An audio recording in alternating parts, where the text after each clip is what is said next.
Yeah.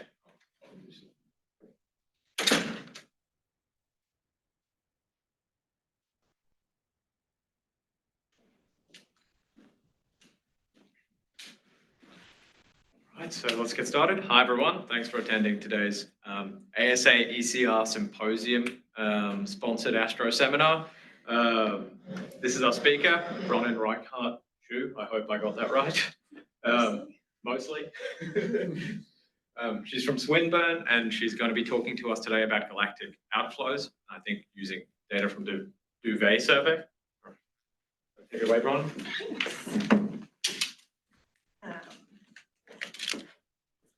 Right, so just before I start, meeting is being recorded.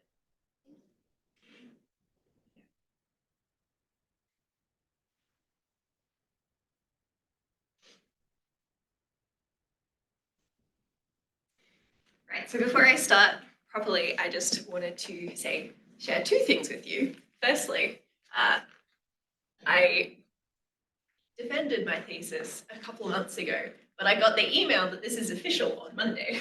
Yay! And secondly, this might pop up a few times, but if you're confused by this logo, it is the face-on or top-down view of our normal edge-on Duvet logo because I work with face-on galaxies. All right, so I want to share with you today work that I did during my PhD about how outflows contribute to galaxy evolution. And so when I talk about outflows, I am specifically meaning galaxy scale star formation driven outflows. For example, here, this is M82. So you've got the galaxy disk running this way, and there's a whole bunch of star formation happening within the galaxy, which is driving massive amounts of gas out of the galaxy, as you can see there in red. And these are particularly important for galaxy evolution because they are an integral part of the baryon cycle. So if we have our galaxy, it accretes gas, which eventually cools and forms stars. During the star formation process, you have young massive stars and supernovae which explode and give turbulence to the surrounding gas. And they eventually drive gas out of the galaxy altogether in that outflow that I was talking about. Some of that gas will reaccrete back onto the galaxy, enriching the next generation of stars, and some will escape into the surrounding circumgalactic medium, possibly enriching that. And then we're not sure, but maybe some of that gas might leave the galaxy altogether if it actually gets enough velocity to do that. And so understanding the role of outflows is really important when we're thinking about galaxy evolution because it tells us about how gas actually moves around and within galaxies. Outflows can also be used as an observational tracer of the underlying stellar feedback that's going on within the disk of the galaxy. And so when you're thinking about how stars are forming within galaxies, we really want to understand that process and how it's affecting the surrounding gas. And when we look at outflows, we can start to get more of a handle on how that's happening. And this is important because we have a problem, and that is that star formation actually takes too long. So this is your classic Kennecke-Schmidt diagram. We have star formation rate surface density on the y-axis, molecular gas surface density on the x-axis. This is a resolved Kennecke-Schmidt plot. And what we expect if we have a giant molecular cloud and it collapses just under free fall timescale, we would expect that to happen on a timescale of about 1 to 10 million years. But when we look at this plot and we look at where these resolved bits of galaxies are actually sitting, they're all sitting at, with depletion times, much, much longer, of around 2 gigayears. And so these grey galaxies down here are measurements from the Heracles spiral galaxies. So these are normal main sequence galaxies. As we move up this yellow line, we're going through main sequence galaxies from a bunch of different redshifts, and they all follow that. Even if we look at the most extreme galaxies in our universe, star-bursting galaxies, they still have depletion times of about 0.1 gigayears, which is still orders of magnitude longer than we were expecting from our freefall timescale. And so there's obviously something that's acting against gravity here. And that thing is stellar feedback.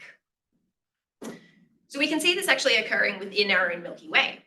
When we look at gas cloud, particularly, for example, here, the Rosette Nebula, we can see that young massive stars and supernovae, when they form and live their lives and then eventually explode, they actually clear out the gas around them.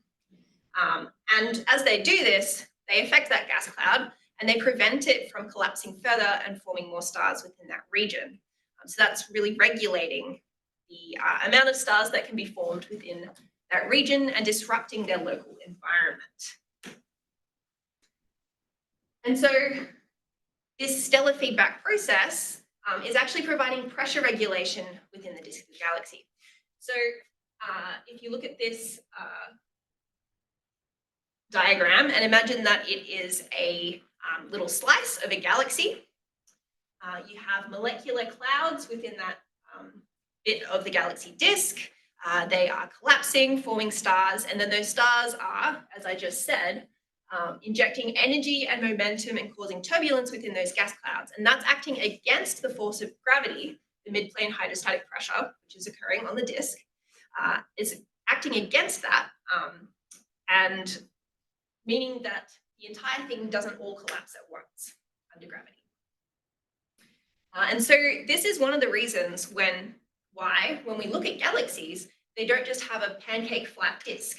They actually have a disk scale height. And so it's really important that we then understand this, because depending on how much star formation you have occurring within your galaxy, this may then affect the galaxy differently. And as we look back through redshift,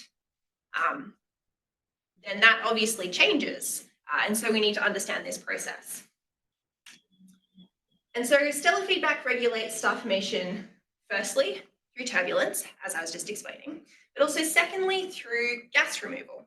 So when you have a lot of star formation occurring within your galaxy, the amount of energy and turbulence that it can give your gas is enough to lift that out of the galaxy altogether. And by removing the gas from the galaxy, it's then no longer available to form stars, which regulates the star formation further in that galaxy. Even though it may be reaccreted later, for the moment, it's not available anymore to form stars. And so stellar feedback is regulating that star formation in two main ways: turbulence and gas removal.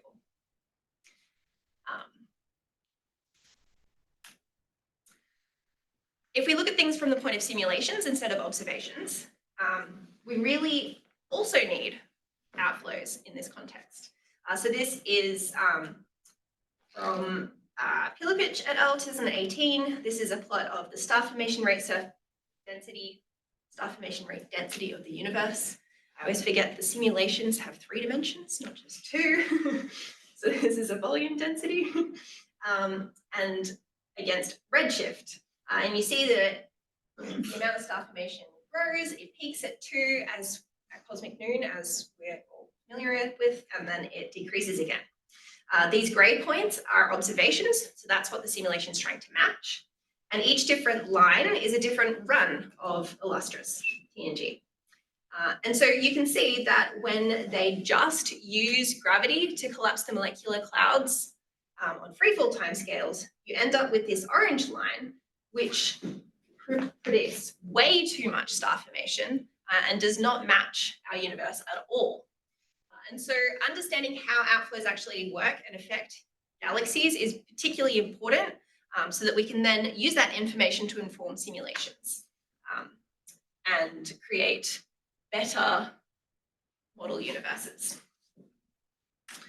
And so to summarize that little bit, outflows are really important to understand star formation, how that works. They're also really important for understanding metal transfer once that gas leaves the galaxy and then gets reaccreted, where it goes, how does that cycle happen? It's also really important for understanding galaxy quenching, as it's regulating the star formation. It may do so enough that it is actually able to quench galaxies, we're not sure.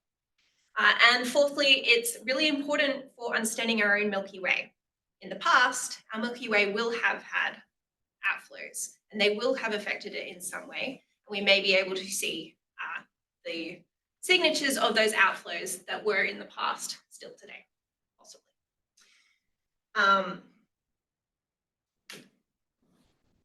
But we have a problem here.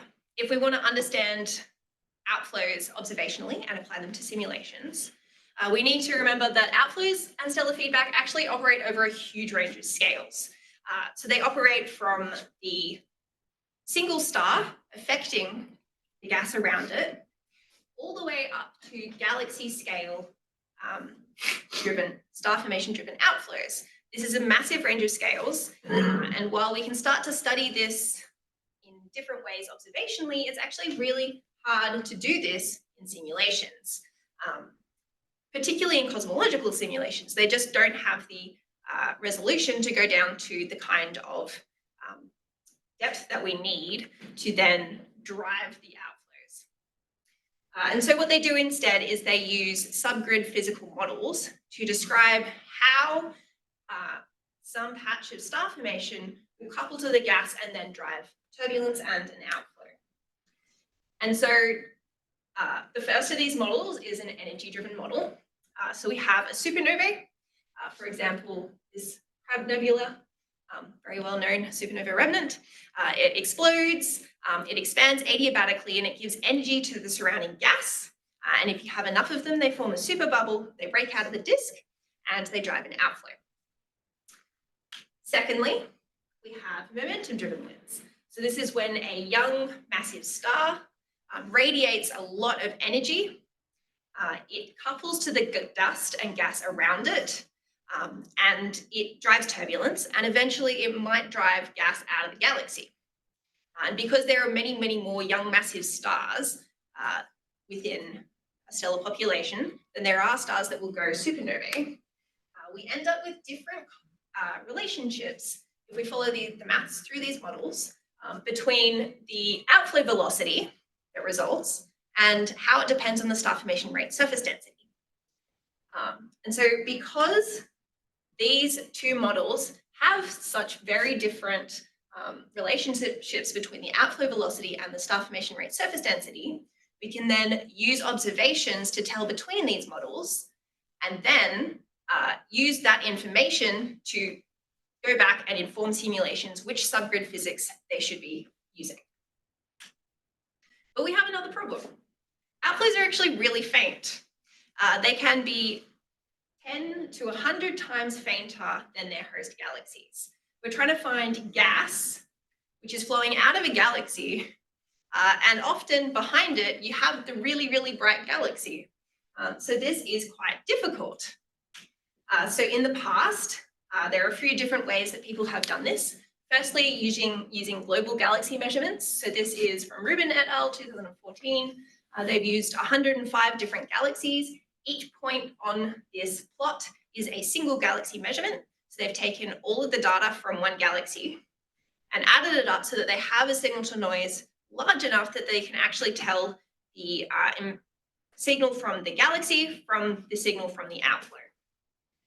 And this is that plot that I was telling you about that we can try and use to distinguish between the two models. We have outflow velocity on the y-axis, star formation rate surface density on the x-axis. And they're not really finding much of a correlation here.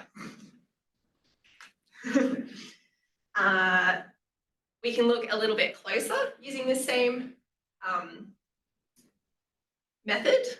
So this is redshift 0-ish, using absorption lines. This is Chisholm et al. 2015 with 48 galaxies. Again, this is very flat, no to a shallow correlation. So if these are absorption measurements, what's the backgrounds that you're measuring the absorption against? The galaxy itself. Yeah. So you're only actually able to do the measurement then along lines of sight that happen to have the galaxy behind it. Yes. Although you can also do this with quasar absorption sightlines. Okay, that's only gives you 1 point. Yeah. A second method to do this would be to use stacked galaxy measurements. So similarly, you get a whole bunch of galaxies, you split them up, kind of resolved, and then you stack them in physically motivated bins across galaxies, so that you then can also get the signal to noise that you need to actually resolve this. This is Rebecca Davies' work. She used H-alpha emission lines. So this is, again, tracing ionized gas, but in emission this time, at redshifts above 2. And what she found was that there's a relationship between these two models. So it's falling somewhere in between.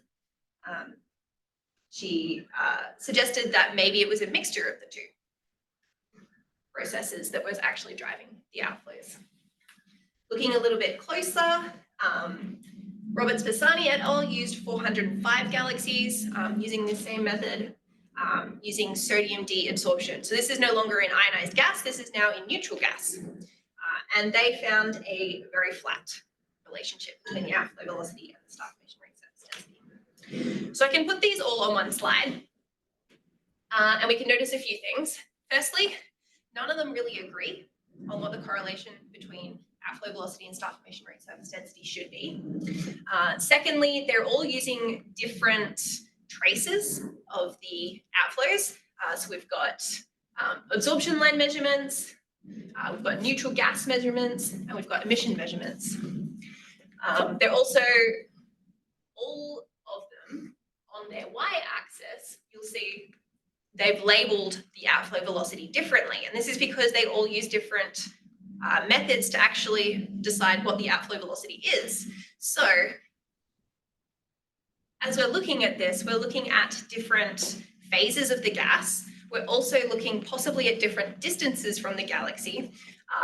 And we're also using different ways to measure the outflow velocity. So we have a bit of a problem when we're trying to compare and decide which models we actually need to describe how outflows connect to the star formation beneath them.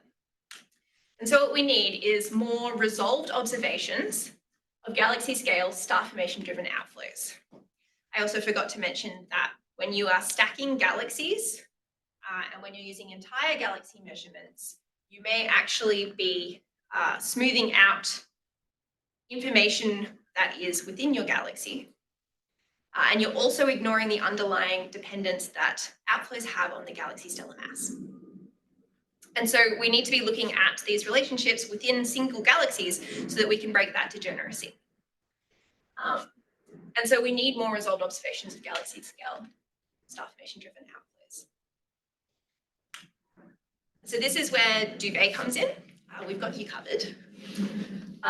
This is a sample of starbursting disk galaxies in our local universe. They are all chosen to have star formation rates that are 5 to 15 times the main sequence value for their stellar mass. They are nearby and they are compact. So they fit really well into the field of view of KCWI, which is an IFU on Keck in Hawaii. And so we have 27 of these galaxies observed with KCWI. We have both face-on galaxies and edge-on galaxies. So we can start to put together a three-dimensional observational view of how outflows work at spatial resolutions of about 500 parsecs.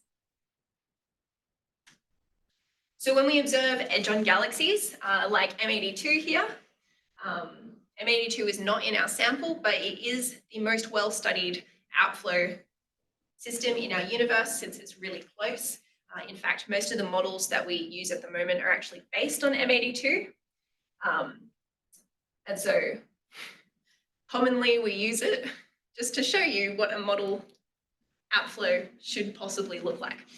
So like M82 here, when we observe edge-on outflows, you can look at the gas which is coming off the disk of the galaxy, and then you can start to use that to look at things like the metallicity, the ionization, the electron density, and how they change with distance from the galaxy. And so Daniel McPherson is a PhD student in the Duvet team. He just published a paper in MNRAS about how we can now start to use our IFU observations to look at other galaxies from our Duvet sample. and do a more statistical way of deciding where the outflow actually starts and where it ends. So go check that out if you're interested. But I have been looking at the face-on outflows. So when we look at a galaxy face-on, we're actually looking right down the barrel of the outflow.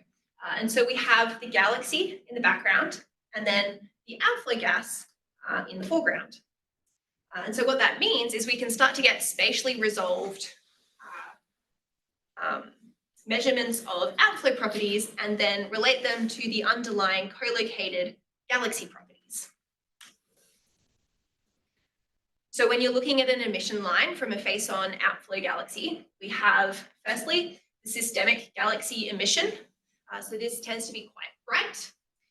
It is narrow because it has a smaller velocity dispersion. You've just got the velocity dispersion of the gas within the disk of the galaxy. Then you have a broad flow component, which is blue shifted towards you with respect to the galaxy because it's moving outwards from the galaxy towards you. It tends to be a lot fainter. And it is very broad because there's a lot more turbulence that's occurring within that gas. And so you add them together and you get your observed emission line, which is asymmetric, particularly towards the blue side. And of course, we don't just have one sight line. We have hundreds of sight lines across all of our galaxies. So we end up with our observed galaxy cube from, an IFU. And so for every pixel in our galaxy image, we can go and search for that asymmetric emission line signature of the outflows and map across the face of the galaxy where we actually see outflows. Just to share, we have really deep observations from KCWI. This is just one pixel from our galaxy, and it is so pretty. We have all these emission lines. We've got the O2 doublet, and O3 and H beta over there, the entire H Balmer series. And if we zoom in on this little region here, we've even got O34363, which is particularly useful if you're trying to do direct metallicity measurements using the direct method. All right, so if we zoom in a little more and we look at O35007, this is one of our emission lines. So we can fit a double Gaussian to it. And so we assume that this narrow Gaussian is emission that's coming from the galaxy. And then this broad Gaussian is emission that's coming from that outflow. And so then we can use these fits to calculate our maximum outflow velocity. So this is like a 90% velocity, if you're familiar with absorption line measurements. It's where we think the majority of the gas would have a maximum outflow of this kind of number. And so we use that to characterize all of our outflows in our sample. So now we have our data and we've fit for outflows. We can start to answer three questions. Firstly, how are they distributed? Does it change between galaxies? What mechanism is driving the outflow? So I was talking about those energy-driven and momentum-driven models. Can we tell between them? And thirdly, how do these outflows regulate star formation? And then how are they going to affect galaxy evolution? So firstly, this is IRS-08. It is the pilot target for our survey. It is a starbursting galaxy. You can see a nice starbursting ring in the center there. This is an HST image. And then on the right, we have a map from KCWI of every spaxel where we find evidence for outflows. This is the mass outflow rate. So this is the amount of mass which is flowing out of the galaxy. What you can see here is that these brighter blue spaxels are where the majority of mass is flowing out of this galaxy, and they are following that starbursting ring. We also find evidence for outflows all the way out to R90. And so this is a bit more of a complex situation than we were expecting. So if we go back to M82, our model galaxy, we expect biconical outflows, which originate in the center of your galaxy and then shoot outwards a bit, and then maybe rain down on the edges to be reaccreted. But IRSA 8 is suggesting that maybe we have a bit more of a complex shape.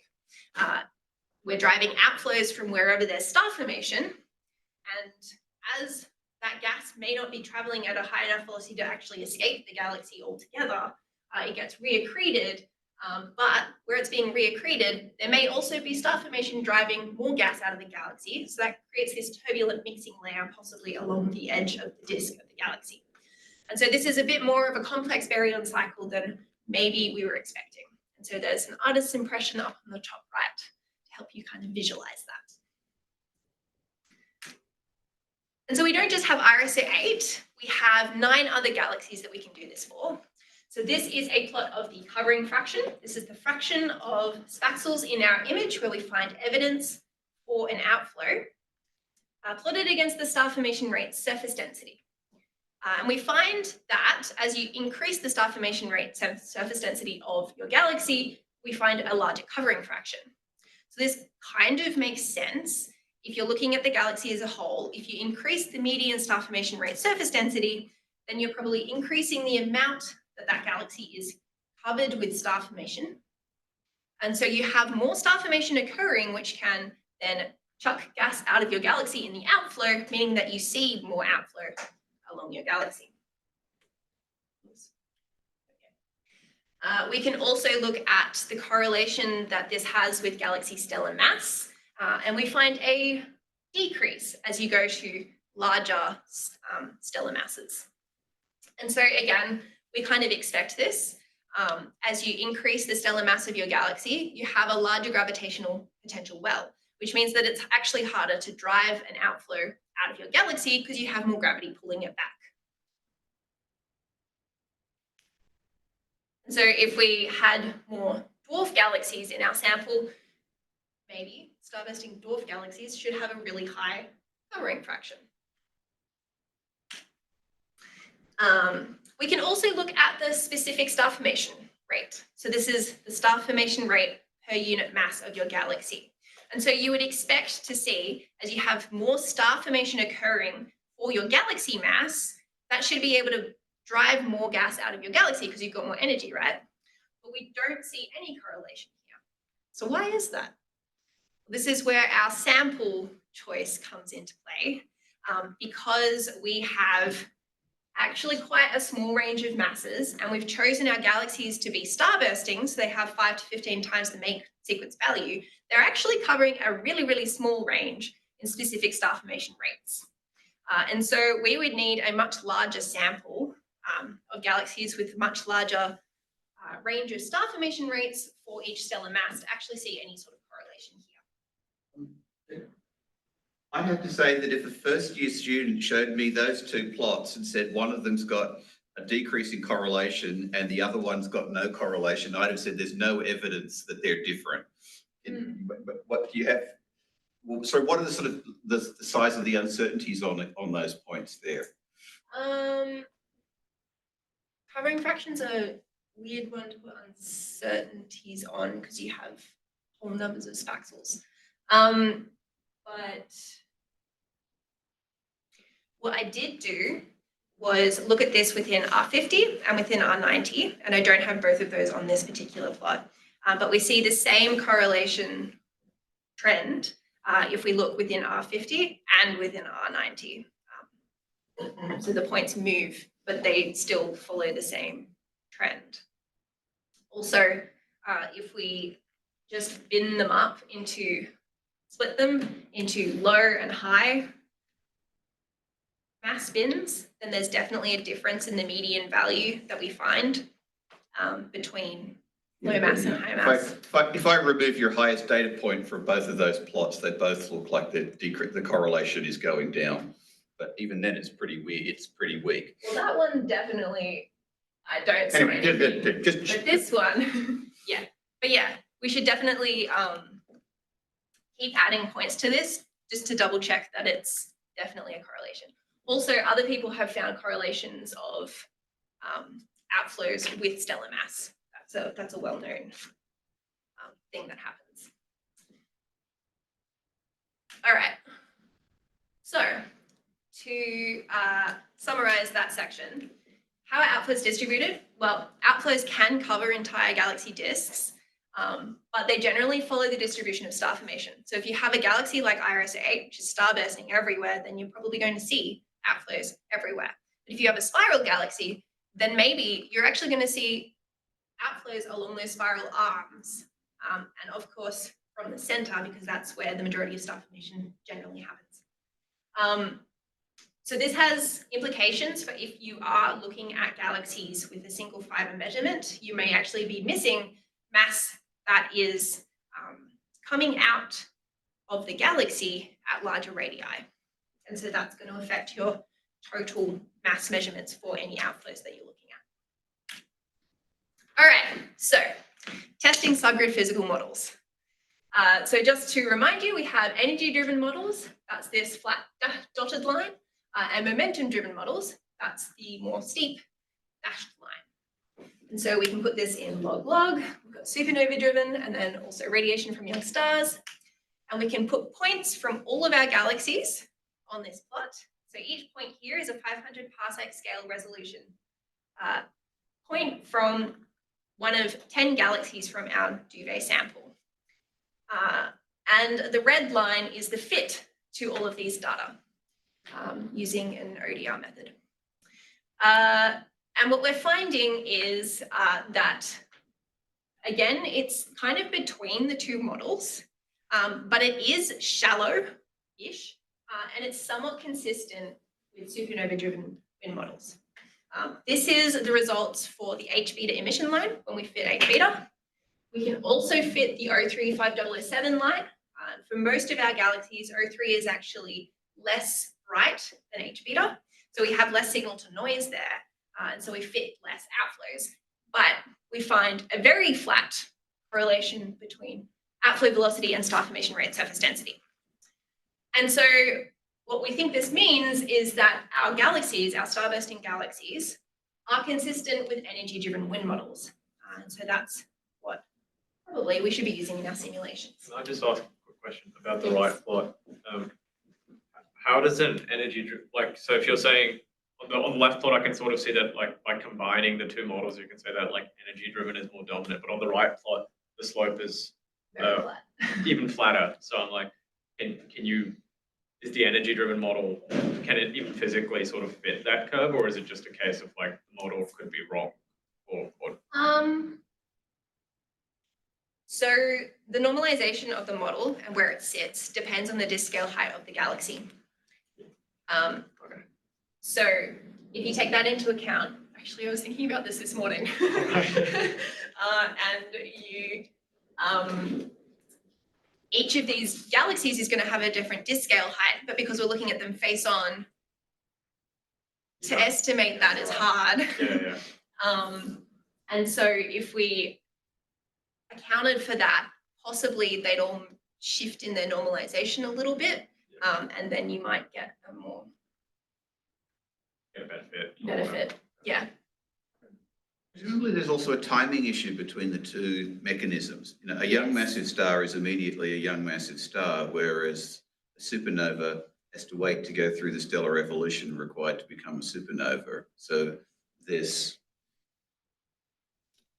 and you know, I'm just thinking that there may be a timing issue in the sense that, you know, you could look at some galaxies and they'll be at the right time after a starburst for to be having supernova novae going off, whereas you could look at another one and you're at the right time to just be seeing the stars. Yeah.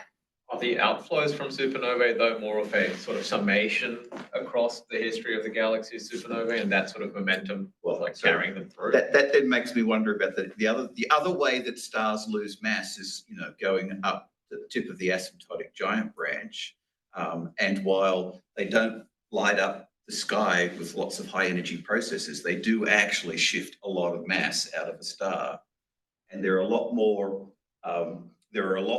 1 to 5 solar mass stars that become AGB stars after a gigayear than there are 5 to 10 to 20 solar mass stars that become supernovae or young massive stars immediately. So that doesn't seem to be one of the issues that's considered in the two models that you're looking at. Not directly. But pre-supernova feedback is definitely a large field of study, which I'm about to join in my postdoc. And so looking at the way that the radiation from young massive stars and other stars that also clear out the region around them actually changes with things like metallicity, possibly. And then depending on how they have affected that gas cloud, then the supernovae may be able to more or less effectively actually destroy the molecular cloud entirely and then drive these outflows. So I think like pre-supernova feedback definitely has an impact on the gas clouds. But then once the supernovae go off, they completely clear out the area and become the dominant driving mechanism of the outflow, I think is what is happening. But how effective they are at doing that is definitely dependent on the pre-supernova feedback from the stars. Yeah. Cool. Sorry. We can take this a step further and look at the mass outflow per area and plot that against the star formation rate surface density. And so here you have dashed lines of constant, what we call mass loading factor. So this is the star formation, the mass outflow rate compared to the star formation rate. And so if you have a mass loading factor of 1, you have the same amount of mass being driven out in your outflow as is being turned into stars. And we fit a correlation to all of our points, and we find a slightly superlinear fit. And so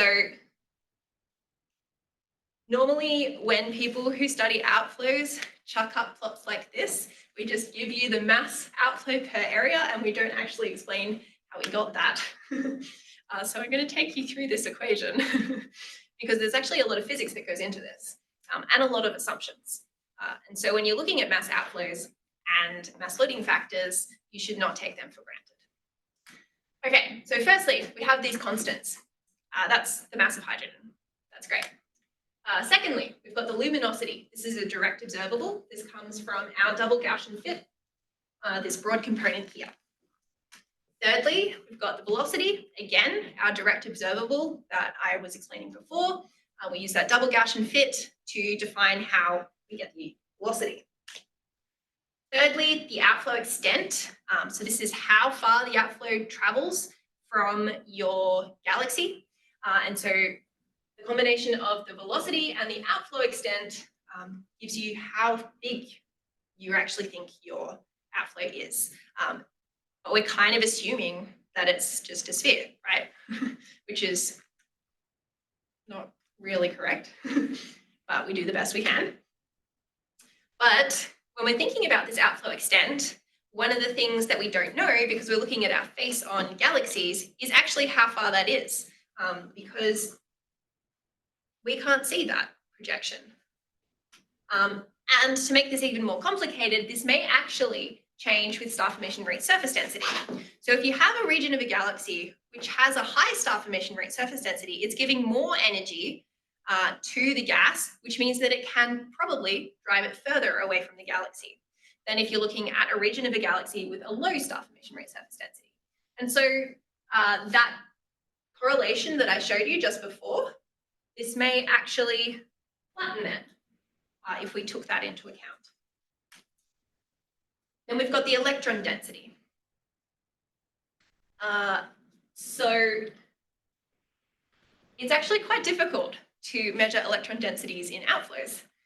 So for example, this is the O2 doublet that we have from our data for face-on galaxies from one spaxel. Now this is great if you want to know the electron density within the galaxy. We can split this into 2 components and do the ratio and figure out the electron density within the galaxy. But if we're trying to figure out the electron density for that gas which is coming out of the galaxy, we would need to fit 4 components. And I would not trust that fit. And so we can't really use that to get an electron density for each spaxel within our outflow. And so we have to assume a single value.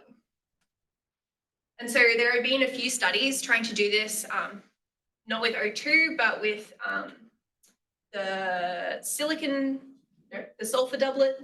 But there's a range of values that have been found in the literature. They range from 10 per centimeter cubed to 500 per centimeter cubed. So what do you choose?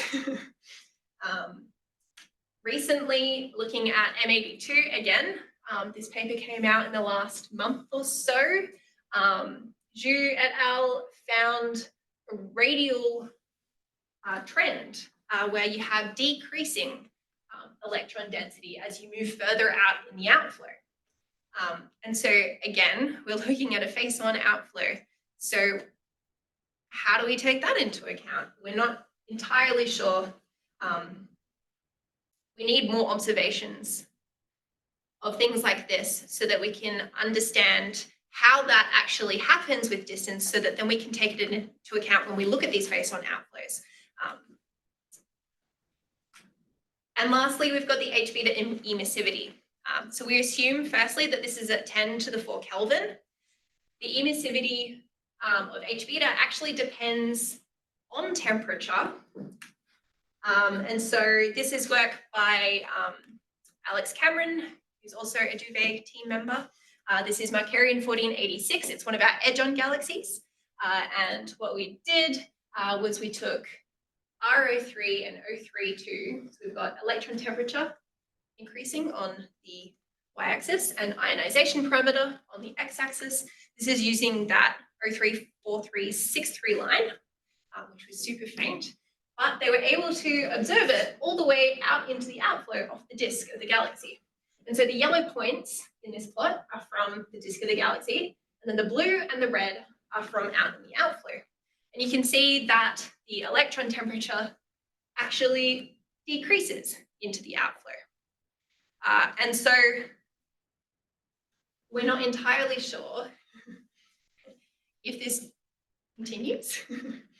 Is there a specific relationship that we should be including when we calculate the H beta emissivity and how that might change through the outflow?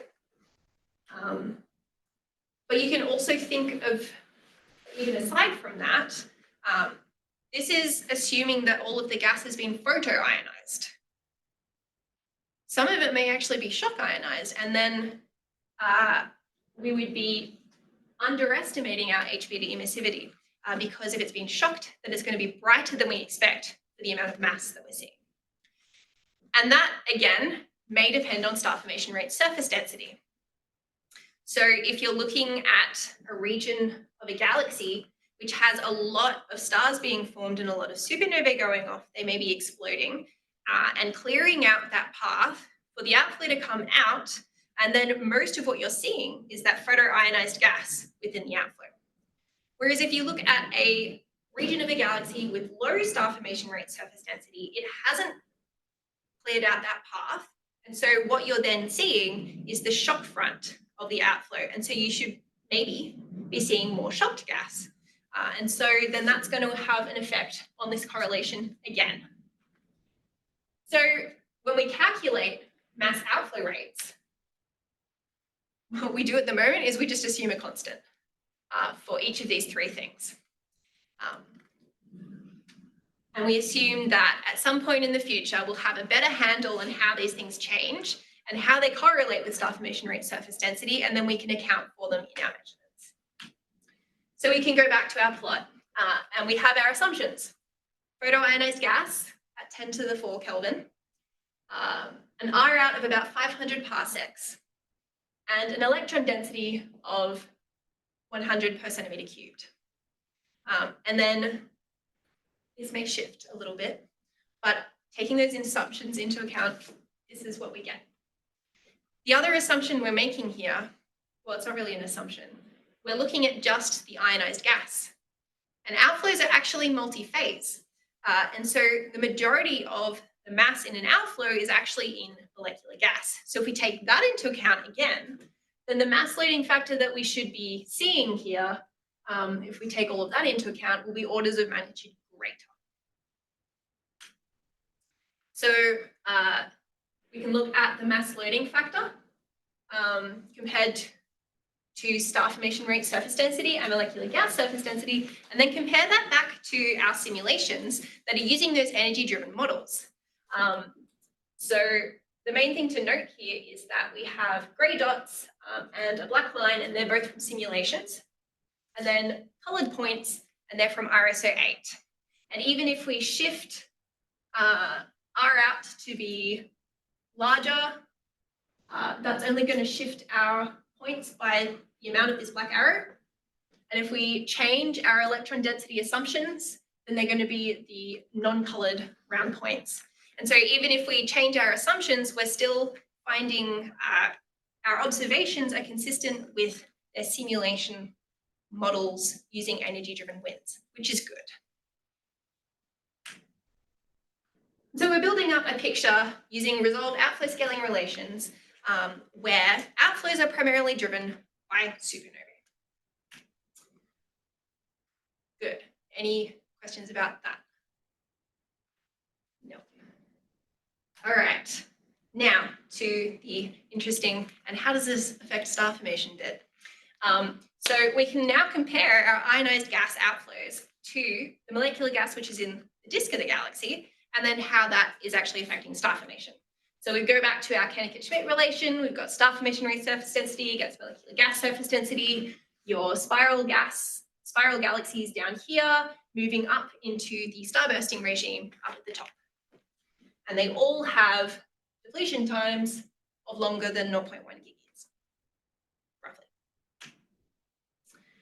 Okay, so we can put IRSO 8 on this map. I'm only doing this one for one galaxy because that's the galaxy that we have the molecular gas observations for. So again, we've got the spiral galaxies, and then these are all points of about 500 parsec scale regions from IRSO 8. We've coloured them by the mass outflow rate flux. So this is the amount of mass which is coming out per area. And so as you move from your normal regions of the galaxy, which have normal star formation rates, possibly at the edge of the disk, up into that starbursting regime, you see that the galaxy is actually driving more and more mass out of the galaxy. So in these points, these pink points, they're driving heaps of mass out of the galaxy. We can think of this in terms of efficiencies. So on the y-axis here, we have the outflow efficiency. This is the rate that the galaxy is driving out gas compared to the amount of gas that it has. And then on the x-axis, we've got the star formation efficiency. Similar thing, the amount of star formation rate of your galaxy compared to how much mass it has. And so this dashed 1-to-1 line is if it's equally efficient at both turning into stars, gas into stars, and driving gas out of the galaxy. And these blue points are again all from IRSO 8. This black line is the fit to those blue points. We find that it is a superlinear fit. So as you increase the star formation efficiency, you're getting even more efficient at driving gas out of the galaxy. And so we can take this back to our Kennecott-Schmidt diagram and start to think about these starbursting points. And we think about this a bit like a safety relief valve on your galaxy. So you have a region of the galaxy down here at number 1, which is chugging along, forming stars like normal. Something kicks it into the starbursting regime. Maybe it accretes a lot of gas. And it becomes extremely efficient at turning that gas into stars. Because it is so efficient at turning gas into stars, it then becomes even more efficient at driving gas out of the galaxy. Now, because of that, it is both forming stars and kicking gas out of the galaxy. So it has less gas to use as fuel, which means it moves back to the left on this plot. And then because it has less fuel to turn into stars, it then moves back onto that main sequence. And so these outflows are actually regulating the star formation in these highly efficient star formation regions. And they are meaning that you can only have a short depletion time for actually a short amount of time. So outflows physically remove gas from starbursting regions very efficiently. That regulates their star formation, which then means that particularly in galaxies possibly at high redshift, when you have a lot of star formation going on, this is going to very efficiently regulate the way that they can actually do that. Okay. Very quickly. Up to now, everything that I've shown you have assumed that outflows have one velocity. We know that's not true. We can see that in observations. We can also look at simulations like this one from Kim and Ostreicher. This is a slice of a disk. So you've got the disk gas down at the bottom. It's all turbulent, velocity vectors pointing in all different directions. And then as you move up into the outflow, it's more collimated, but all of the velocity vectors have different colors, right? So they're all traveling at different velocities. So we know outflows have more than one velocity. So we can take our double Gaussian fit that we had before, and because we have this amazing KCWI data, we can make the most of it. We subtract that narrow Gaussian off, and with the residual, we split it into three main flux bands. Firstly, we've got turbulent gas which has a velocity less than the velocity dispersion of the disk of the galaxy. We think this is probably still within the disk of the galaxy, but this is very dependent on the double Gaussian fit that you have, so we don't really use that for science. Then we've got mid-velocity gas and high-velocity gas. So these both have velocities higher than the velocity dispersion of the disk of the galaxy. And we distinguish between them by defining V high, which is about 1.5 times the circular velocity of the galaxy, or about half the escape velocity. And so if we do a lot of assumptions, then we think this gas in this high velocity band is reaching about 20-ish kiloparsecs into the CGM. So it's reaching that inner CGM region. So we can apply this to our galaxies. This is very preliminary work. This is UGC 10099. This is the star formation rate, surface density map for that galaxy. And then we've got over here mid-velocity gas and high-velocity gas. And on the top row, results for O3 5.7 and then H beta. What we find is that most of the ionized outflow gas does not completely escape the galaxy halo. It's going to be retained, and probably most of it is going to be reaccreted onto the galaxy. We also find a slight difference between O3 and H beta, and we think this might be due to the difference in ionization state between those two. All right, to summarize what we've learned today about outflows. Firstly, they're detected across the entire disk of IRSO 8, and we think that they follow the star formation rate surface density distribution of your galaxy. If we look at 10 different galaxies, we have spatially resolved scaling relations which are consistent with energy-driven wind models using both outflow velocity measurements and mass outflow rate measurements. These outflows are removing gas from the disk more efficiently in starbursting regions, which regulates those regions of the galaxy. And lastly, the majority of that ionized gas in those outflows has velocities that mean that they're probably not going to escape the galaxy altogether. They're probably going to be reaccreted and affect the next generation of stars. And I recently went to an outflows conference, and the amount of times that M82 was mentioned was incredible. So I thought I'd give you a number of M82s in this talk, and it was 6. Thank you. Thanks, Bronwyn. Does anyone we have time for maybe 1 or 2 quick questions. Does anyone have any in the room? Ryan? Could you look, you said most of it, because you're looking at face-on galaxies, most of your gas is blue shifted because all that gas is moving towards you. Could you look at like the velocity shift as like a function of radius across those spaxels and see if you can kind of break that degeneracy, see if it's like a biconical flow, or if you see kind of this circular stuff? Like, is it like is majority of it blue shifted in the center and then it's kind of red shifted at the outskirts? It won't be red shifted because any gas that's red shifted Might be on the other side. on the other side Yeah. at its extinction. Yep. Like you can't see through that. But even then, like the shift yeah, and the blue I get shift. what you're talking about. I do have a map in that first paper of we've got maps of pretty much anything you can measure about the outflow. I've got one of the outflow velocity for RSA 8, and from memory, it looks pretty similar Yeah, right. to that. A little less extreme, but pretty similar. Yeah. Morphology-ish. I had, I guess, kind of a similar question about geometry. If you go back a couple slides, you were talking about being able to detect outflows at kind of large distances. Maybe one more. Maybe back to 74. This one? Yeah, I was struck by the thought that, you know, the edge on galaxies, you actually get that spatial information. Yeah. But it seems like it would be harder to detect the faint things without the background light of the galaxy. Is that true? If you're looking at absorption lines, yes. But in emission, it kind of makes it easier, at least to see where the signal is.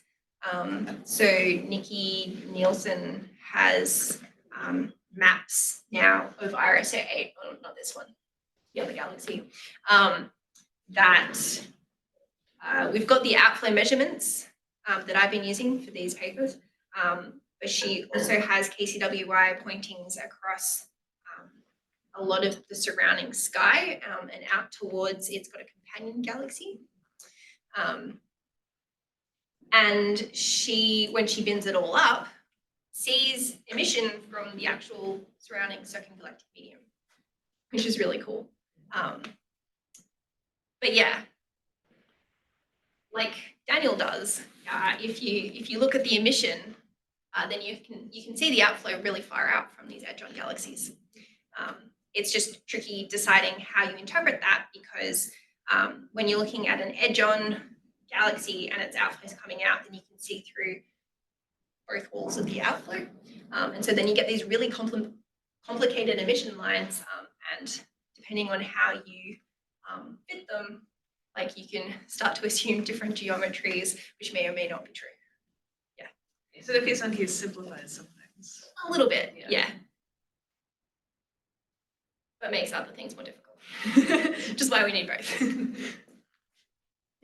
Well, let's thank the speaker one more time. And again, we have some funds to take students and the speaker out to get lunch from Soul Origin. Afterwards, I think we'll probably all come back to the lunch table. I think Bron is around until Friday, is that right? Yeah, so if you want to chat with her and set up meetings, talk science, please do. Cool. Thanks, everyone. You're welcome.